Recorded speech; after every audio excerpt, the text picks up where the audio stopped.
in 2021, I actually wrote about Mm. a lot of the riots. Um, So you were this you were is keeping an eye on the country already then. I was, yeah, because at the time I had no idea what was going on, and that's Mm. where everything began.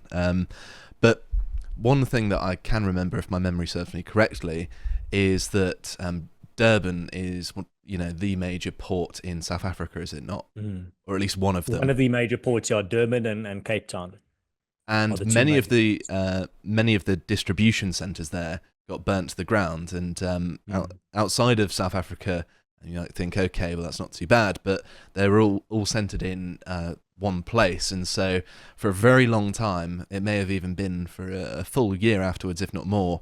Um, Mm. this infrastructure didn't come back, and so there wasn't the capacity to bring in goods into South Africa, and so Mm. for a considerable amount of time, there was a massively reduced number of imports, from what I understand, at least.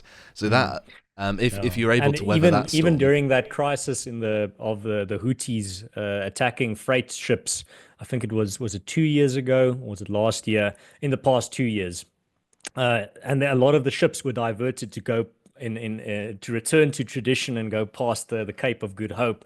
South Africa was not positioned to be able to take full advantage of that diversion of cargo because for the reasons that you outlined, there are ports were firstly already crippled just by mismanagement and corruption. Again, government monopoly, Transnet, but at the same time also due to destruction, as you rightly pointed out in the ports of Durban. Hmm. Yeah, I did look at this. Wasn't it that they would deliberately avoid South Africa because They well, it's for tried their two best, reasons. yeah. Yeah. Hmm. Wherever possible, yeah. Because they were going to, when they get to South Africa, they were going to stand in line to get into port for days, sometimes for weeks. Okay. So I suppose we may as well look to the future. And Hmm. um, one of the questions that when I've said I was doing this interview, most people were keen to find out about, being um, from abroad, is that do you see any other countries that are following in the footsteps of South Africa? Because I've seen many people using South Africa as an example as the destination for a lot of Western Hmm. Europe and North America, um, sort of the Anglosphere countries more generally. Hmm. So, your question is what lies ahead for South Africa in regards to maybe the situation deteriorating or improving? Hmm. All right. So on the one, I mean, it once again comes down to that split between the state capacity decay on the one side and communities organizing on the other one. The future of South Africa, I mean, it's difficult to make predictions about, especially about the future. But when it comes to South Africa particularly, I think there is one prediction that I can very confidently make, and that is the two-pronged approach. On the one side, state capacity decay will continue to decay. That I've seen no indications to the contrary, that the state will finally get its act together and that everything will be fine. As I said, this is the government that has been struggling to fix an electricity crisis for 18 years. I think that trend is going to continue. The government capacity to provide basic services like water, electricity, infrastructure maintenance, fighting crime, that's going to keep deteriorating.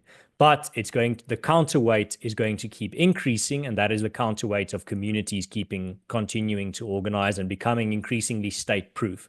We've seen it's not just, I mean, I don't want to create this impression that it's only AfriForum and the Solidarity Movement that is organizing communities. There are many other organizations out there that are also state proofing or helping state proof their communities and finding alternatives to service delivery and all the filling the void left by the government. That is a trend that is increasing in a positive way. Many communities all across South Africa have just started taking things into their own hands when it comes to basically solving the problems that the government should be solving, and communities of all backgrounds, black and white. So when it comes to the future, I think those two trends are going to continue. The state capacity decay on the other side, on the one side, the government is going to become increasingly irrelevant in South Africa at different paces as the circumstances change. And then on the other side, decentralization, and state proofing on a community level is going to increase and is going to become increasingly complex. So there's a fascinating case study for the international for those internationally on the outside looking in, whether you are interested in particularly the nature of collapse and the nature of the state deteriorating, as many of you on the outside are experiencing, as you mentioned earlier, even in your homeland of Britain, even in the United States, all across Europe, you're feeling that things are getting worse in regards to the performance of those various states, and those various bureaucracies. Well, then you can learn a bit about from South Africa, because we're already a long way down the line of state capacity decay. And then on the other side is the positive lessons that you can learn from, well, what is the response to that problem as your countries, unfortunately, looks like increasingly South Africanized? Well, what is the response to South Africanization? Well, luckily, there are many organizations, communities, test cases in South Africa being, as I said earlier, stress tested under incredibly stressful my English is running out now. Under start to translate constantly, but I almost just used the Afrikaans word. My brain was like, they'll know what know what you mean. Under increasingly stressful circumstances. So when it comes to the good, there's good news and bad news. I don't want your listeners to walk away with just bad news that their countries are likely going to increasingly South Africanize. The good news outweighs the bad news. The good news is that the solution to South Africanization is already far down the line in development. And it's not just in the realm of ideas. We're not sitting around doing podcasts about what we're going to do about the problem. We're not just sitting around writing opinion pieces. We are actually pioneering and stress testing these ideas in the field, and we've been doing it for decades now, and increasingly so. So the good news that I want to end on is that you can learn from not just seeing the problem unfold in South Africa, but then also you can learn from not just the successes, I want to add, the mistakes as well that we have naturally made over the years and will continue to make, seeing as these are human initiatives.